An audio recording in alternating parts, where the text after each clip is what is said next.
You are now tuned in to Go Time Dolphins with Charlie Touche and Kadeem Simmons, the Miami Dolphins podcast that's for the fans and by the fans. Gotta make them lose their mind when it's your time. And it's show time. Going all out when it's go time. Go. I ain't wasting no time.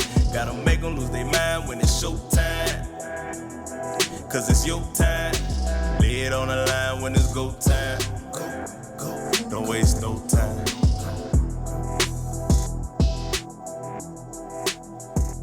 Good evening.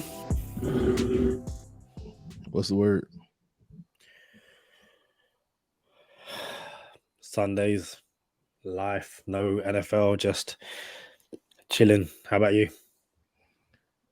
Just chilling. Hey, me and Jason Derulo got a song called Just Chilling. Is that the first time you mentioned that link on the pod? Is it? I think I mentioned a couple days before that I worked with. But yeah, me and Jason got a couple songs together. Yes, sir. See, like, you know when you hang around with like celebrities, it's like it's just Jason. Yeah, me and Jason. This guy. Nah, it's just a Sunday, just relaxing. It's obviously been in the NFL world a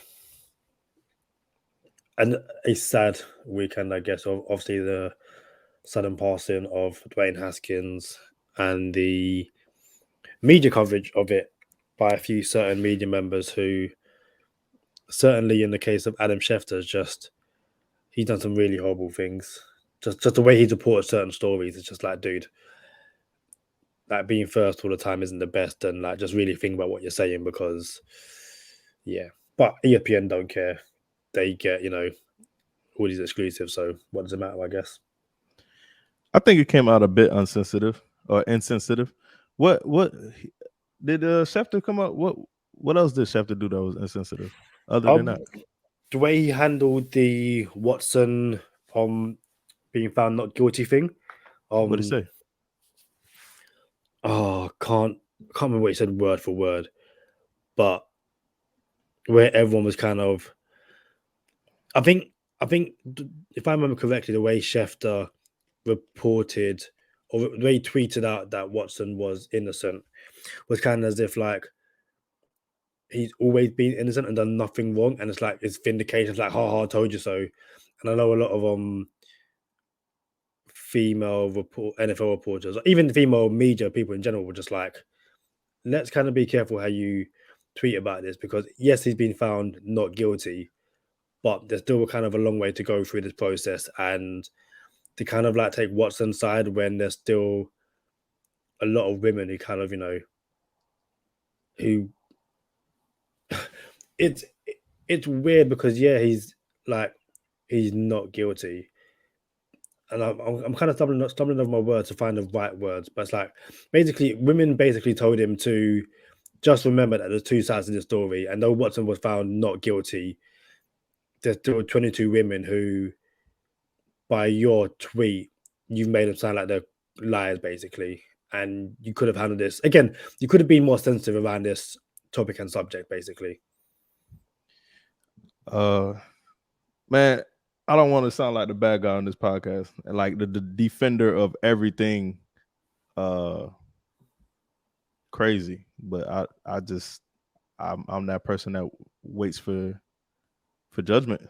Like I just can't go off of what someone says. It's just not that easy. That's in everything. That's every case. That's more than Watson. That's more than sexual assault cases. That could be in a murder case. You know what I'm saying? Yeah. Even when someone gets hit with he did this crime. You know what I'm saying? Like, do we know he did this crime, or does the evidence point to it? Because there's a lot of falsely accused people in prison. It's just a fact. So I always reserve judgment on every single thing, everything, not just sexual assault cases. But to take it back to the just terrible news of a 24-year-old being killed in a car accident. It wasn't even a car accident. He was on foot on a highway, a busy highway. That's just crazy in itself. So it's a reminder. Sometimes life gives us these reminders that it doesn't matter if you have this, and this. No one is exempt. You know what I'm saying? It doesn't matter how much of this you have or how much of that you have. No one is exempt when it comes to life. So it's unfortunate. And you just hate to see it happen to any 24-year-old, let alone someone who still had a future in the 1%ers of the world, which is the NFL. Yeah.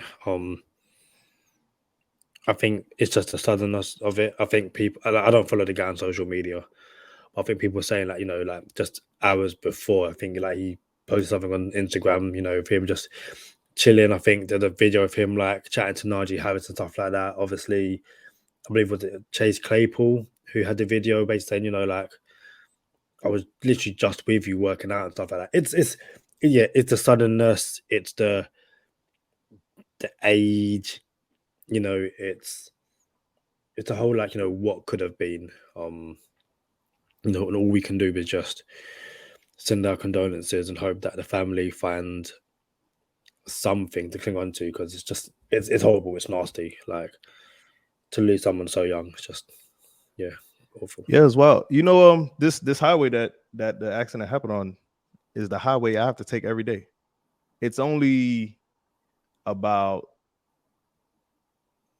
I want to say 5 miles long, maybe. It's only a 5-mile highway. I have to take it every single day. And the accident happened like not even 2 minutes away from where I live. Like not even 2 minutes away from where I live. So when I go to the gym in the morning, the accident happened 2 minutes in the opposite direction. It's the wildest thing. Crazy. Hey, listen, it's Go Time Dolphins, the Miami Dolphins podcast that goes not only across the pond, but across the world. I'm Charlie Touche. I got my co-host Kadeem Simmons with me. It's always for the fans and by the fans. Check your post. Come on, Kadeem. We here. We here now. They old news. What's your sweater say? Trap star? Yeah. Trap star? That's what it say? Trap star? Yeah. You a trap star, Kadeem? It's a UK clothing company. Oh, I thought you was trying to say you was a trap star, bro. I don't know what you got going on. Hey, it's you do what you got to do. It's funny you mentioned the gym. My parents just are putting the finishing touches to our homemade gym. I'll send you some photos. Might post some stuff online. So obviously I've got my own PT. The Family Da Vinci. Do that 3 times a week. But now I'm just gonna be one day I'm gonna come on this show. I'm just gonna be like just ripped and wham, just like, and you'll be like, "Yo, Kadeem," I'm say, yeah. Yo, hey, sun's out, guns out. That's funny because Kadeem don't never had a guns out, and the sun's never out in London, so it won't be suns out, guns out. Not in London or on this podcast. It would just be, I don't know, like you do see some people, even when it's raining, kind of, t-shirt and jeans. That's not my life. I'm always in a hoodie, always in a hat, a beanie. And yeah, I know you kind of like, just as you get older, you want to stay in shape, or get back into shape in my case. And yeah, but apart from that, it's, especially now it's off season as well. There's literally no football. Draft is a couple of weeks away. Filling time until it's August, September again. The league kicks off, and just is what it is. It's funny how Kadeem don't like guns, and he don't have no guns either. So the guns won't be out. Like the guns won't be out. You see that? That's a gun. That's a gun right there. You see how the sweater hold on to the bicep? That's a gun right there. Yeah, because you see how when you make a muscle, too small. No, it's fitted. Your jumper's probably 2 sizes too small for you. It's fitted, bro. Okay, cool. You see how when you put your sweater up, there's a lot of like stuff coming off the sleeves. Because it's not fitted. It's not a fitted jumper. That's because you don't got no guns. You don't have no guns. It's not a fitted jumper. It's no guns. There's nothing in the holster. I'm I'm not flexing for you. I don't see the point. Man, hey, UFC went down this weekend. But let's talk football, man. Look, y'all tune in to Same Old Dolphins. Your boy Charlie Touche will be making an appearance for the first time with the Casca brothers this week. I think we're going live on Tuesday. Y'all join the stream, man. Check it out, man. Like I can't wait to chop it up with the Casca brothers. Y'all get a little extra Charlie Touche this week, and we get to chop it up with our podcast family in Dolphins Nation with the, you know, I was about to say fins up, suns up, but that don't really work. But Same Old Dolphins show. Y'all come through on Tuesday. Check out Charlie Touche, and Josh and Aaron Casker. That's gonna be a ball. I cannot wait to do that. Hey, what are you guys discussing? What are we discussing? It's funny because Josh Casker asked me to come on. I'm like, yeah, man, let's do it, no doubt. And he's like, yeah, we're gonna be talking about the draft. I'm like, dang, bro, like you gonna hit me up when we don't have no draft picks to talk about the draft. That's when you hit me, bro. When we don't have no draft picks. And you know what? Since we don't have no draft picks, we'll call Charlie over to not talk about nothing, not talk about the draft at all. It's funny. So I was going to say to you, what do you want to see us do in the draft? And I didn't want to get into Charlie's, to Touche's 24. But I really did. So there's on Twitter, there's a UK like fan mock draft. And me and 5 Yard Lee are the Dolphins, and I think we've made 3 picks so far. I can obviously chatting to him basically on a daily basis now. So let me what do you think of these picks? I gotta imagine Beef Jerky is one of them. Who? Cam Jurgens? No. Okay, go ahead. Let's go. Let's hear it. So our first pick, which is in the 3rd round, it was we went Troy Anderson, the linebacker. Let's see what else you got.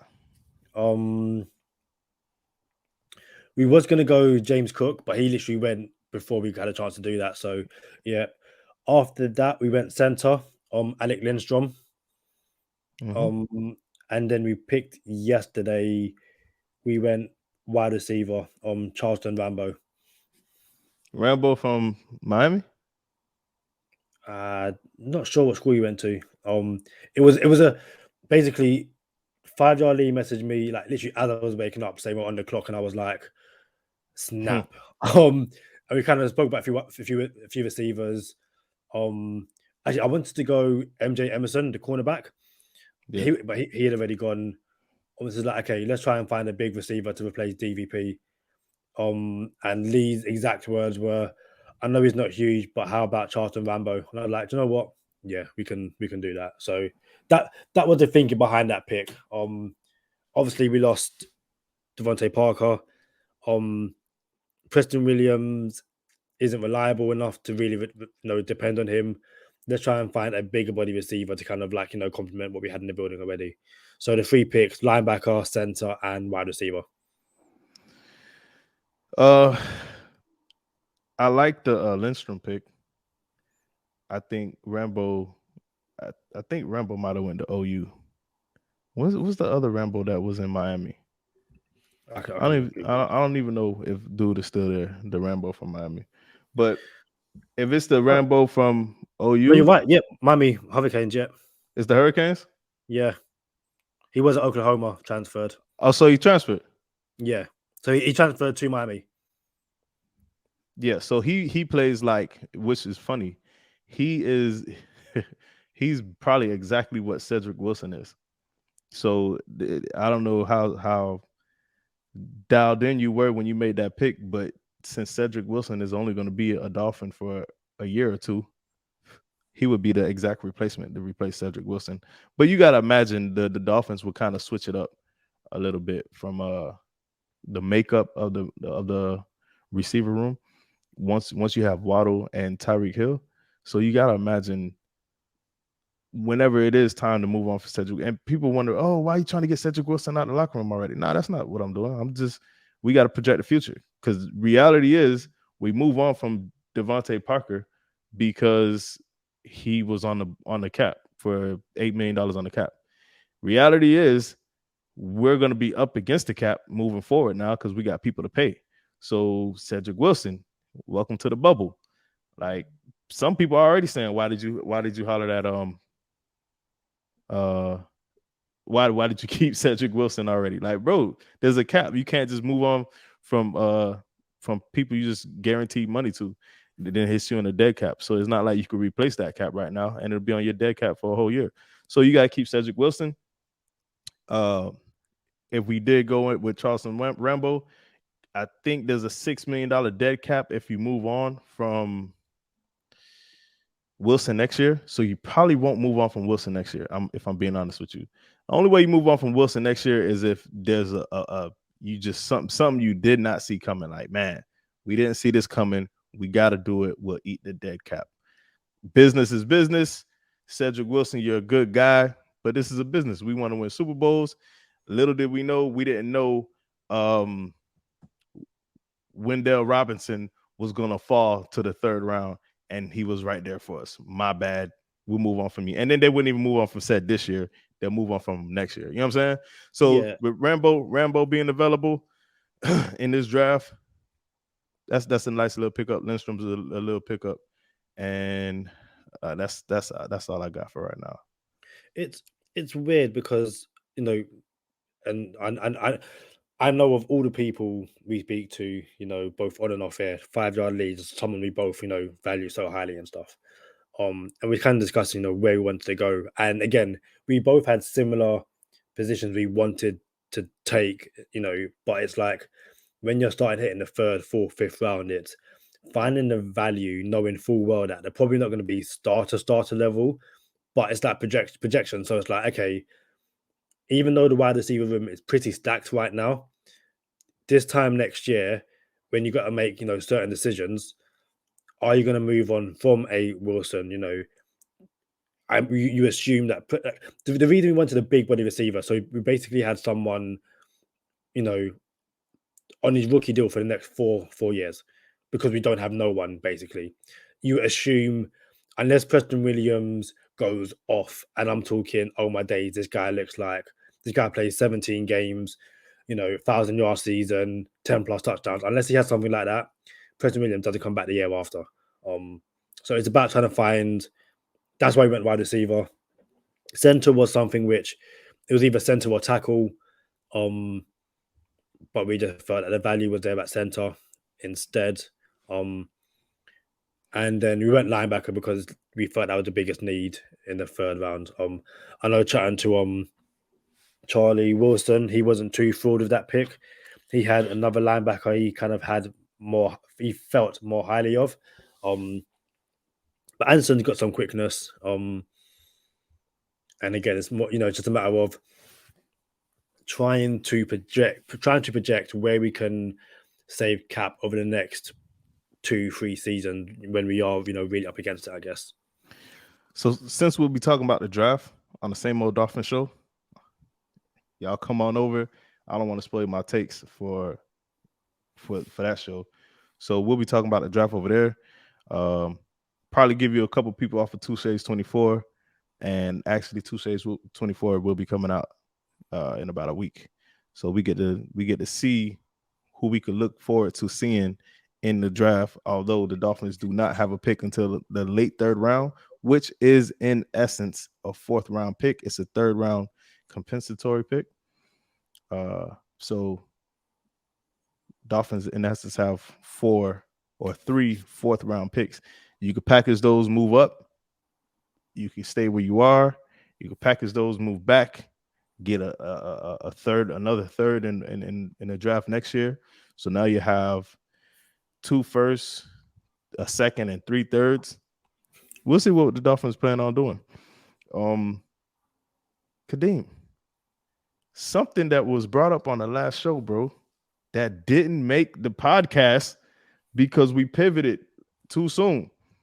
Please tell me it's these ugly shoes. Gotta love it. It's the shoes. Is it the shoes? Listen, so I was in Pennsylvania on business, and 5-Yard Lee just texted me, by the way. Shout out to 5-Yard Lee. That's my dog. That's not Kadeem's dog. 5-Yard Lee is my dog. 100% my dog. I'm not getting into that. Not getting into that at all. 100% my dog, but okay. So I was in Pennsylvania, and I forgot how the conversation came. Oh, so anybody who missed the story of how I went to school in high school, I was in high school, and I color coordinate my closet when I was in high school. So the darks went to color, the darks went to light, so white to black, basically. So you have purple and blue and orange and yellow all in between. Accident. One was blue and one was brown, but I had a cream colored palm tree shirt. So it kind of worked out like I was this Miami dude just trying to be different, right? So Kadeem didn't know what hush puppies were. And I got a lot of feedback from that episode, Kadeem. People hit my phone like, bro, you brought up hush puppies, bro. Like, you know how the last time I heard hush puppies? So I ordered the hush puppies right after the show. Should have ordered it on air so we could just show y'all, yeah, man, I just got these hush puppies. I'm gonna get them. But they arrived by the time I got home from Pennsylvania, they were already here. So last episode, I brought them over, and I was gonna put them on the podcast. I opened the package, but I did not open the box. So we're about to see exactly what they look like. We're about to unbox the Miami Dolphin colored hush puppies. I cannot wait. When and where are you going to wear these? That's what I want to know. What? When and where are you going to wear them? It doesn't matter when and where I'm going to wear them. Because they sound and look hideous. Bro. So this is the hush puppy box.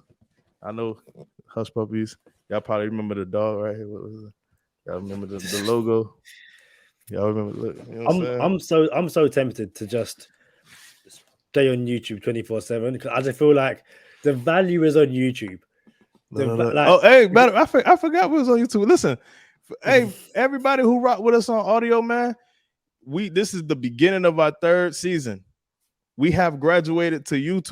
You know what I'm saying? Check us out on YouTube. Share, like, and subscribe. Y'all get to see the props when they happen. Sometimes we got a co-host that comes on with a bear head mascot looking thing. Look at this guy. This guy. You know what? Hush puppies, you're getting the bear. You're getting angry bear. Look at this guy. Oh man, y'all gotta tune in. Y'all check us out on YouTube. Oh man, look at Kadeem, bro. I don't know how long he can stay in there because I know it's hot in there. So here go the hush puppies. Unbox. Let's see what we got.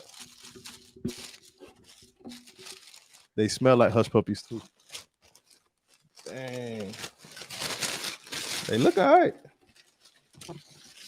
Oh, we in here. We in here. So these, ladies and gentlemen, are hush puppies. Yo. These are hush puppies. We call them something else. We call them something else in the UK. I don't know what we call them, but we call them something else. Dolphin colored hush puppies. Suede and aqua and orange suede with the cream gum bottoms. Yo, I'm out here, man. I'm rocking them. Put your bear hat back on with the angry face. Yeah, because you ain't got these. There go the angry face. I like it.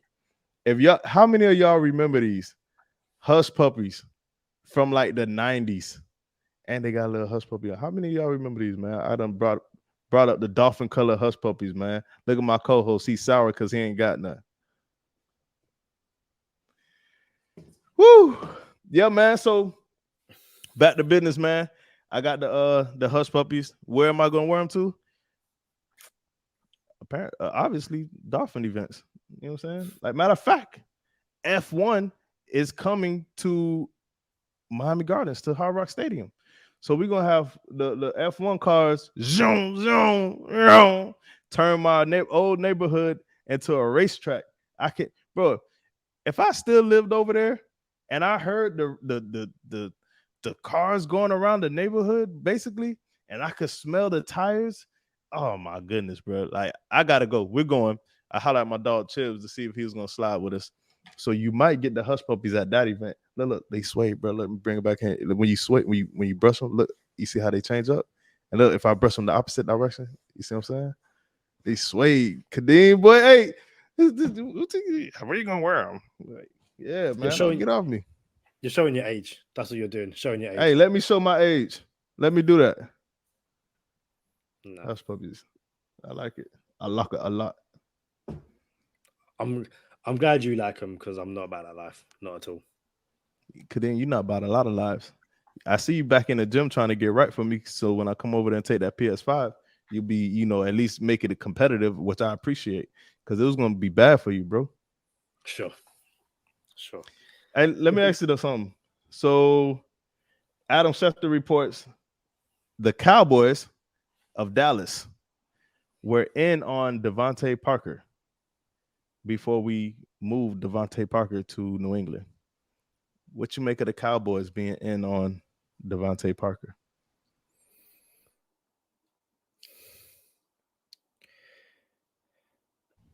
Why not just sort out a Devontae Parker, Lara Collins trade? Like, that's just, to me, seems the most obvious thing. Listen, like, obviously at the time we didn't have Tyreek Hill. But so, I can understand where you're not going to show your hand and get rid of Devontae Parker if you don't know who's coming in. But I feel like the writing was on the wall at the end of the season. Like, again, listen to the Dolphin UK podcast, and they were talking about Devontae Parker, and 5 Yard Lee's a massive fan of Devontae Parker. Kind of wanted him to stay, but is what it is. But I just feel like we all saw it going this way, and again, I feel like there could have been. Obviously, you got the 3rd round pick next year, but I'm sure you could have worked out something where, you send him to Jacksonville and you bring back Laviska Shenault, or you send him to Dallas and you bring back Lara Collins, or you know what I mean? There would have been trade partners you probably could have done, and you could have got something for this year as opposed to a 3rd round next year. Dallas wanting him makes sense given that they lost Amari Cooper and Wilson. But it is what it is. Probably at that time you weren't, even though we heard how badly they wanted Tyreek Hill and others, and the process that took to get them. I guess should have, would have, could have, should have sent to Dallas, but is what it is. If the walls could talk, I want to be sitting in one of these GM rooms one day, bro. I want to do this. I believe I could do this. I don't know, 5 years ago when trading quarterbacks wasn't a thing, I'm like, bro, why do franchises hold on to their quarterbacks for so long? Like, y'all, if he ain't it, move on. We don't have to hold on to quarterback for 10 years because we invested so much money into him. No, he's an investment and we got to make sure. Nah, bro, forget all that. Y'all want a Super Bowl or not? That's the thing. It's like, y'all want to say what? No, that's the argument that people who don't want to see Tua in the building. Oh, no, that's fair. That's cool. Yeah, so here's my thing. My thing is back in the day when quarterbacks was getting paid $60 million straight out of college, and they'll complain, oh, he hasn't did nothing. He hasn't done anything. Why would we pay him $60 million? But since you paid him $60 million, we have to keep him now. That's business. I understand business, and that's what a lot of these owners are. They come from business. They're billionaires, right? Well, now he's an investment. We got to keep him. We invested in him. Nah, bro. You want Super Bowls or you worry about business? You know what I'm saying? Because at the end of the day, if he's not it, he's not it. Tua, on the other hand, trying not to make this go time Tua, like, it is not proven that he is not it. Now you can assess Tua this season at the least. Why we waited 7 years to assess Tannehill is a different ball game. But now we have the supporting cast around Tua to actually give him a proper assessment, and I believe my dog is going to come through. My dog, not Kadeem's dog. We have Kadeem on audio saying he's not a Tua fan, but we'll move on. So what? So what? We have audio of that. Oh, we have audio. Don't make me go back, Kadeem. Kadeem, you never said you wasn't a Tua fan? I must have been drunk because last time I checked, You were telling me to stop being a Tua fan, get rid of that jersey, stop buying Tua stuff, because when he leaves, you're gonna blame me. Kadeem, we don't have audio of you saying I'm not a Tua fan. I don't know what. Oh, No. Because now I'm thinking, was this one of the things where I said it, explain myself, but you're ignoring the explanation? Nah, bro. You said I'm not a Dolphins fan. No, he said I'm Yeah, not a see, Tua fan. I'm no, a no. Dolphins fan. No. See, again, you even misquoted me there. You're like, I'm not a Dolphins fan. You said I'm a I'm Tua not fan. I'm not a Tua fan. I'm a Dolphins fan. That's what you said, bro. Own Yeah, up to again, it. like, no, Own up again. to it. So to clarify, that was more that Tua can leave tomorrow. I'll still be a Dolphins fan. That was essentially the argument I was making. But it's fine. Misquote me. It is what it is. It's not a That's how misquote. It's the that exact quote. That's a direct that's quote from the how you horse's mouth. Americans roll. That's fine. It is what it is. What? It's cool. Hold on. That's how you Americans roll. So all right. So people from England say, I'm not a Tua fan. I'm a Dolphins fan. And if Tua moves on, I'll still be a Dolphins fan. But an American who's really a Tua fan would say, if Tua moves on, I'll still rock with him, but I'm still a Dolphins fan first. That's what a Tua fan is. It's I'm fine. just saying. I have 3 Tua jerseys. Keep telling me I'm not a Tua fan. It's fine. It is what it is. Why you got 3 Tua jerseys, man? Because I'm a Tua fan. That's why I got 3 Tua jerseys. But it's fine. Again, as a journalist, I know it's like when you say something and you could talk for 1 minute, but they're gonna get a 6-second clip and then spread it out there, and then again, to take it out of context is fine. I see how you Americans roll. It's not out of context. I wouldn't say it, but you maybe forget what we're talking about. What we're talking about? We're talking about Devontae Parker, Dallas Cowboys. Devontae Parker. Okay, yeah, Dallas, right. So you would like to think that, oh yeah, fly on the wall. I gotta imagine this is not hearsay. This is not conjecture. This is fact. This is actual fact. Chris Greer, when Mike McDaniel came on board, pulled Mike McDaniel into the room and said, "This is what I'm working on. What do you think?" And Mike McDaniel said, "Are you crazy? What do you mean? What do I think?" Right? So turns out when Mike McDaniel was hired, Chris Greer said, "I can get us Tyreek Hill." And Mike McDaniel was like, "Bro, you don't need my approval to get us Tyreek Hill. Like, bro, you don't need my approval. You don't have to run that by me." You know what I'm saying? Of course, I'm gonna say yeah, green light, right? So I suppose, or I what's the word? I don't know, but we'll suspect maybe. I suspect that Greer first option was probably Deebo Samuel. If you look at DK Metcalf on his last year of his deal, you look at Tyreek Hill last year of his deal, you look at Deebo Samuel last year of his deal, Laviska Shenault underperforming, new regime, Jacksonville can't never get it right. Mike McDaniel comes in, and Chris Greer's probably like, "Yo, it'll be nice to have a Deebo. Bring them both over at the same time." Now, when it hit the fan, everybody was like, "What's going on? Dolphins aren't making moves," including us. We're not exempt from this. Everybody was like, "Oh, what's going on? It feels like last year. Dolphins aren't making a move. This is not aggressive Chris Greer." You know what I'm saying? I took a bathroom break from the Chris Greer train. I walked a couple cars down. I'm like, "Yo, Chris Greer tripping. Let me take my bathroom break." You feel me? Little did I know, by the time I come back from this bathroom break, I have my hat, right? So I suspect that Deebo was probably the first option. And the tooth wasn't loose enough. You know, when you wiggle the tooth, it's not coming out yet. And instead of Chris Greer missing out on Deebo or on everything, he was like, "Look, we have this Tyreek Hill thing right here." When Lyle Collins came about, I gotta believe the Dolphins was like, "All right, listen, Lyle Collins is available. Amari Cooper is available. What do we want to do? We could package Cooper and Collins in the same trade. We could potentially go after Tyreek Hill if that breaks down. We could potentially go after Deebo Samuel or DK Metcalf, one of these boys on their last year of their deal. What do we want to do? And we have to secure something. That's what Chris Greer is saying. We have to secure something. And it's almost like, all right, well, I know what I need. I need a guarantee. You could have brought in Cooper on $20 million, and you could have had a right tackle on 10. So you would have been secured. No one would have complained in the least bit. And this is hindsight, 2020. No one would have complained in the least bit if you brought in Amari Cooper and Lyle Collins. Everybody would have been happy because it was better than what we had.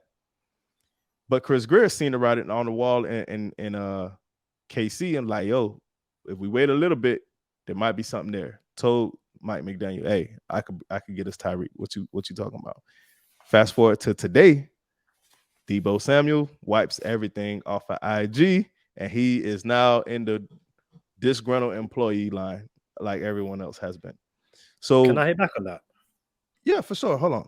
So we have it where Devontae Parker could have went to the Cowboys, and I feel like Greer was like, listen, Amari Cooper on a $20 million cap number, and Lyle Collins is really what we're doing this for. Amari Cooper just happens to be the throw-in. Or we could go Teron Armstead at left tackle for less than the Amari Cooper cap number, and also bring in Tyreek Hill. But you know Tyreek Hill is breaking the bank. So I think there's no wrong way to eat a Reese's. And that's what Chris Greer decided to do. He's like, I'm not going to be wrong anywhere I go here. If I go Lyle Collins and Cooper, no one's going to be mad at me. If I go Tyreek Hill, people are going to say I spent too much, but they're not going to be mad at me. If I wait on Deebo Samuel potentially, who's going to be mad at me? But he didn't want to wait. You see Deebo Samuel just now wiped his IG a couple days ago. We're 2 weeks away from the draft. We can't wait this long. So he pulled the trigger. Greer pulled the trigger on Hill. Could have pulled the trigger on a Parker trade to Dallas and bring back Collins and Cooper. But this is where we are. I'm not tripping. Really not tripping. So you think there's something in the DK in the Deebo wiping his Instagram? Only because we've seen Kyler Murray do that this offseason. Nothing's come of that as of yet. And we've seen Xavier Howard do it once again. And Xavier Howard end up staying in Miami. I don't quite understand why players keep on wiping their Instagram. I'm not saying he's not disgruntled. I'm just like, is it something, if that makes sense? It's not nothing. But then, like I said, like X done it. And it's something. It was something. He signed a deal like a week later. Yeah, but you can't unwipe it. He wiped it, and he got his deal. Kyler Murray wiped it and was talking about baseball, even though they were on strike. Like, you know, I'm unhappy here. And this is just the beginning of the unhappiness. Like, you know, when you arguing with your chick, they could make a decision. They could be difficult, or they could give you the silent treatment. And perhaps both. So it's just levels. Like, all right, here it goes. This is what you want. I'm wiping the IG. That's the beginning of the foolishness. So, yeah, I think there's something there. It's not nothing at all. Yeah, it's something. Doesn't mean he's not going to play. Doesn't mean he's going to retire from football. Doesn't mean he's going to demand a trade. But there's something there. Deebo's unhappy with the fact that I got to play another year as the third best receiver in the league, in Charlie Touche's opinion, and get paid like less than Jesse Davis. Yeah, it is. No, it's interesting to see how that pans out, because obviously I know like he met McDaniel at least once, saying McDaniel was being hired as Miami coach, and listen, who knows where Deebo's future lies? Who knows what the Dolphins do this season? It's going to be an interesting few months, because again, see what the 49ers do in the draft. Like, if they draft a wide receiver, everyone's going to go, that Deebo's a replacement. It's like, it could just be another wide receiver because they got Jimmy G at wide receiver and they just a quarterback and they want to give him more help. or they want to give Trey Lance more weapons. Lance might start this season, so who knows? Who knows what happens with Debo? It's certainly interesting. I just wanted to ask if you felt it was something, or if he was just being a diva, to put it I mean, unfriendly. that's what you want. You want to hear something even funnier now that you mentioned the word diva? And how many wide receiver divas have you seen? A gang of them, right? You got the TOs. You got receivers are divas. Matter of fact, I was in high school, the same high school where actually it was a different high school. I was about to say, well, I switched up the bus for that was a different high school. But I was in high school and my receiver coach was like, the receivers are divas here. This is out of his mouth. He said, listen, we the wide receiver group is like 8 of us over here. He's like, the receivers are divas here. We don't get tackled. We're either breaking the tackles or we're running out of bounds. We don't take unnecessary hits. That's exactly what the man said. Me, on the other hand, I have a different mentality. Although I was undersized for my position and as a human being, I still like to get up out of there like I could leave Javon Holland at the line. Shout out to the snowman. But I have a different mentality. But I understand when divas want to be receivers. But it comes with the nature of the business, come with the game. And I want to be fair, Kadeem. I think there's something there with Debo and San Fran. Like, yo, I'm disgruntled. Y'all need to pay me as the best player on the team. Like, I contribute to the best player as the best player on the team. I want to receive some compensation for that. It's a career, it's a business. Like, I'm not playing for. It could be $1.5 million. I don't even remember. It's something. It's no more than Jesse Davis. I know that for sure. So it's like $2 million. I'm not paying this year for $2 million. Pay me, right?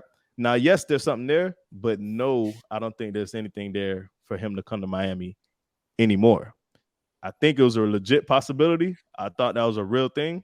I believe, the McDaniel combination is there, but it's almost like McDaniel doesn't have to use Tyreek Hill the same way he used Debo Samuel. He could make a whole remix to that. Oh, yeah, I could use him, but Tyreek Hill could do stuff that Debo Samuel couldn't. You see what I'm saying? So, yeah, Tyreek Hill isn't going to take the hits that Debo did between the tackles, but you can see some type of rendition going to happen with Tyreek Hill in a Debo Samuel-esque role.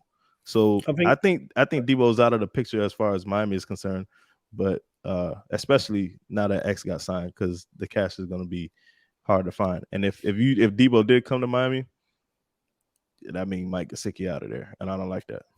Yeah, I would just say very quickly. I think even Mike McDaniel alluded to that as well. It's like, I'm not going to use Tyreek Hill like Debo because they're two completely different players. I'll use Tyreek Hill like Tyreek Hill, and my job here is to get the best out of all of my players. It isn't to remix the guys I've got, like a Lynn Bowden or a Tyreek Hill or a Albert Wilson into Debo Samuel. It's to get the best out of Lynn Bowden and Tyreek Hill and all that kind of stuff. So yeah, it's you might see some Debo like packages or scheme plays, but Mike McDaniel isn't going to go, oh, you know what? This works really well for Debo Samuel, so we're going to run the exact same thing because you don't have Debo Samuel in Miami. So, what you make of the Dolphins working out Reuben Foster?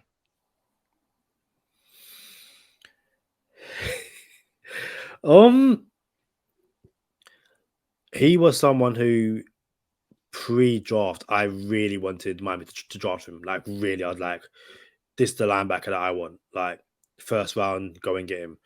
When Charles Harris, Foster's off the field issues are well documented. Hasn't been found guilty of anything.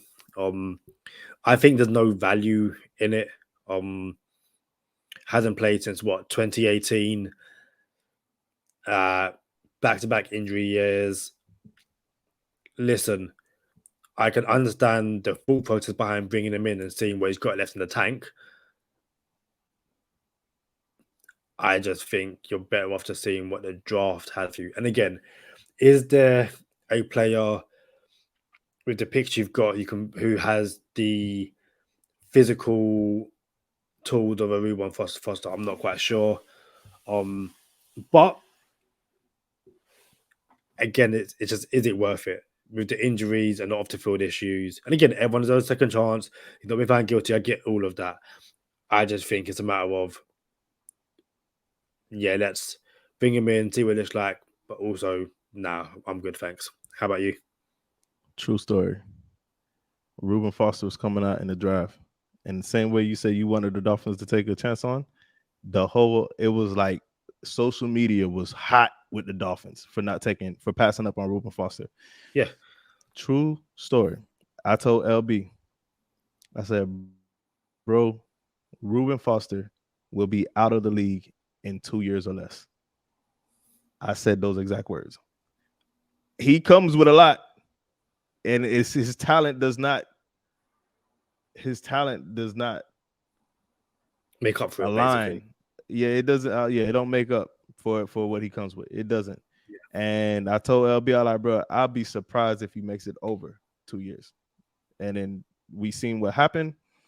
So I can't imagine that you can endure injuries and get better. I don't know if that's a possibility. So I don't see anything there. But I do think we could. Who are we to turn down help? Like the same team that went on a 7-game losing streak that needs linebacker help.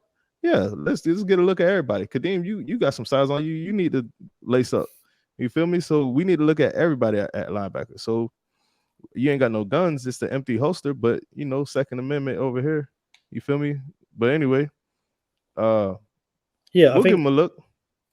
Yeah, I think again, same way we signed a punter. It's a matter of can we bring him in to make sure that if we don't get a linebacker in the draft, then we're sorted, or is it a case of we'll bring him in, take a look at him, and if we don't get a linebacker in the draft because we don't think the value's there, we can call back Reuben Foster and say, do you know what, let's get something done. It's yeah, I just like I said, I just don't think with the injury history and these off the field issues, I just don't see the value in bringing him in 2022. Ultimately, I believe Chris Greer said to Mike McDaniel, how was he in the locker room? You know what I'm saying? Like, yeah, what was he like in the locker room? And Mike McDaniel probably said, wasn't no issue at all. I mean, he's worth the look.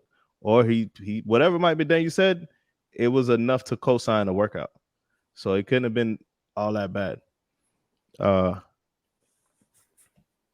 Xavier Howard, switching numbers. What you make of it?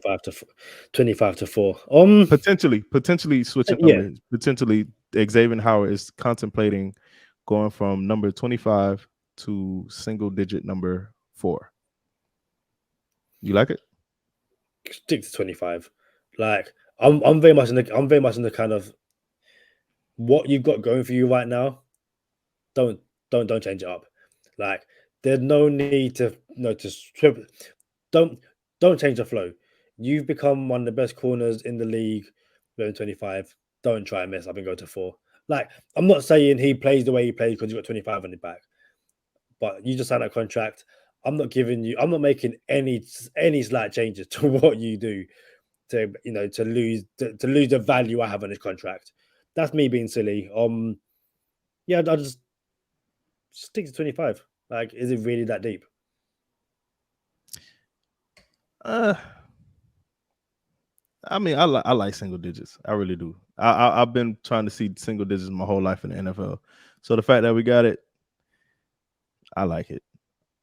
I prefer to see somebody else with, y'all know I'm not a fan of Xavier Howard at all, but I would prefer to see him in 25 and let somebody else shine in the single digit and make that number popular.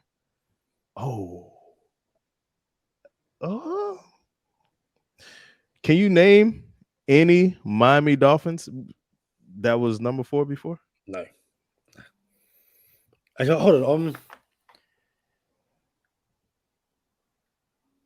No. Hold on. What was Matt Hawk was number 2, wasn't he? Yeah, Hawk. Yeah. No, Albert Wilson was number 2. What was Hawk? I don't know.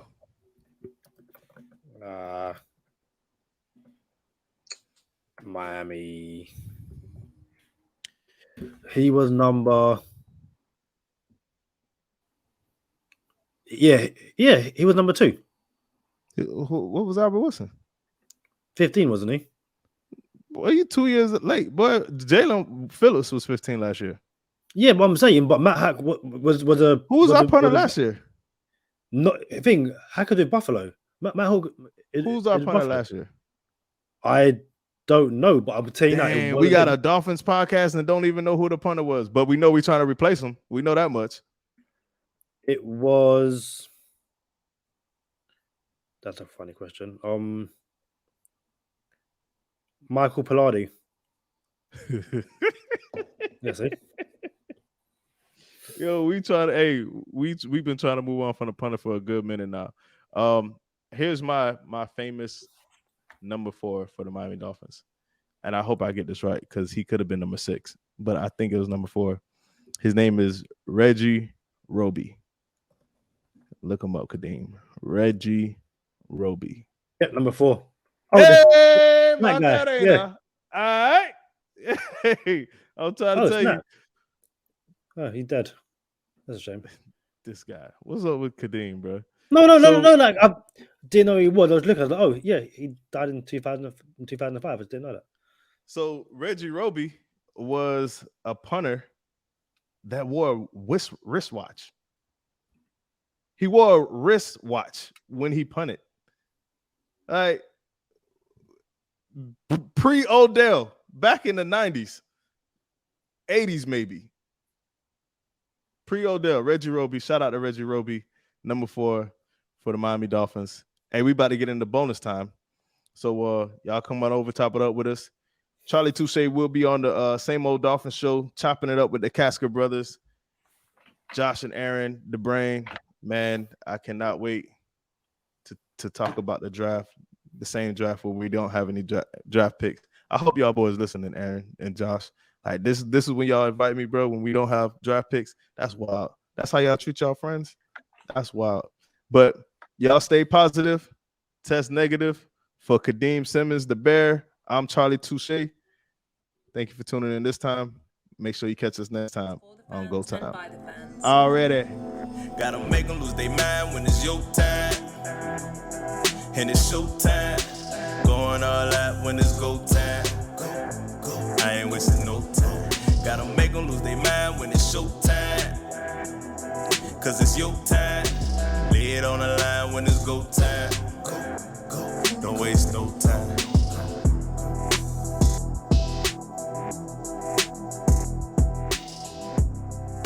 What you got going on, bro? What have you got going on? Bro, you have a bear head on your head, bro. And you got some like Elton John glasses on your face. Don't worry about me and my glasses, bro. Shout out to UK Dolphins fan, Tom Bolton, Furious Johnson on Twitch. It's his birthday on Sunday, so happy birthday. He rocks with us. I mean, we should do more birthday shout outs to our fans. And we should, man. Shout out to Tom. Tom, he spells his name Thom, right? Yeah. I know it's pronounced Tom, but I just call him Thom. Yeah, same. Yeah. Hey, Thom. What up, Thom? My dog. Yeah. Thom. In your comments, in the comment section, drop your birthday. You know, we can make a note of it, shout you out and stuff like that.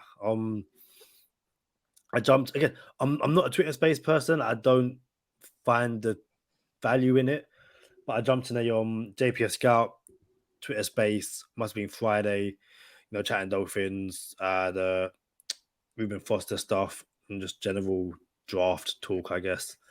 But yeah, we spoke about what I would do or what me and Five Ali are doing in the draft. Not to give too much away from your time on same old Dolphins, but we'll just go with the 3rd round pick in general. Outside of going, best player available, what position do you think the Dolphins should prioritize in this year's draft? Like my co-host just mentioned, drop your birthday in the comments and tune in to Go Time Dolphins, and we're going to shout you out on your birthday. The Miami Dolphins podcast that goes not only across the pond, but across the world already. What position to prioritize with that 3rd round pick? If I'm going to be honest with you, Kadeem, I am locked in on a couple players that I really like for our team. And what I would do is take that third and package it with a fourth, one of the 2 fours that we have, and move up to get one of those players that I'm interested in. So there's no reason for me to sit around at 100 and whatever that pick is, like 100 and I don't even know. Yeah, exactly. Don't let me lie to you. You know what I'm saying? Like, I'm not hanging around there waiting for someone to fall to me. So I'm a package, and I'm gonna have my players lined up. Like, all right, if this guy gets to mid third, early third, I'm going up to get him. And I'm talking to a couple teams that are already up there. Hey, what's it gonna take to move up here? If I got to trade a 2023 fifth round pick to move up, then I'll trade a 2023 fifth round pick, because we're not going to need those 5th, 6th, and 7th round picks in 2023, because we'll be knocking on the door of a Super Bowl. So that's what I'm doing. It's not about the position anymore. Man, I almost want to spill the beans on Touche's 24, bro. Listen, there's some players, bro, in this draft that I absolutely love. Again, if you go to our IG at Go Time Dolphins, you will see the 2020 Touche's 24 list, and then you will also see the 2021 Touche's 24 list, headlined by friend of the podcast Javon Holland. So you got to believe that I'm a try to swing for the fences and hit a couple home runs in this Touche's 24 as well. Look at this. That insect is bugging you. Like it only comes when I turn on the camera. Like, yo, I'll be chilling, posted on the couch, never get none of this until it's time to hit record. But yeah, man. So I'm not looking at a position, I'm looking at players. Yeah, I get that. And again, listen, as we say, don't let a good player stop you from getting a great player.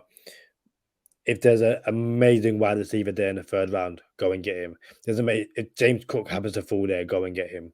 I would like to see the Dolphins be aggressive and go and get, someone who they think can start right now. Even if you got to give away something next year to move up into the 2nd, or a player, just go get it done, basically. That's what I would like to see the Dolphins do. Not be stupid with it, but you know what I mean? Just if this can sound harsh, but if you have to go, package a 3rd, 4th, and Noah Igbenogany, who isn't going to get you much, but to move up and go and get someone, or Albert Wilson, just go and do it. That's the Dolphins seem like they're in win now mode without being. Albert was not under contract no more. Oh yeah, but you know what I mean. Like, just go and get someone, and yeah, the Dolphins are in win now mode without, basically not doing what the Brown did and giving away everything over the next few years. So yeah, continue the aggressive nature. I'll be honest with you. There's a lot of corners in this draft. Yeah, and don't be surprised if Miami packages something to move up to get a corner that may have fell a little bit lower than anticipated. So if I had to go with a position, it'll be corner, and I got some players. Matter of fact, no, don't do it. Don't do it. We'll save it. We'll save it. Sure. As they say in the business, that's a tease for the upcoming episode.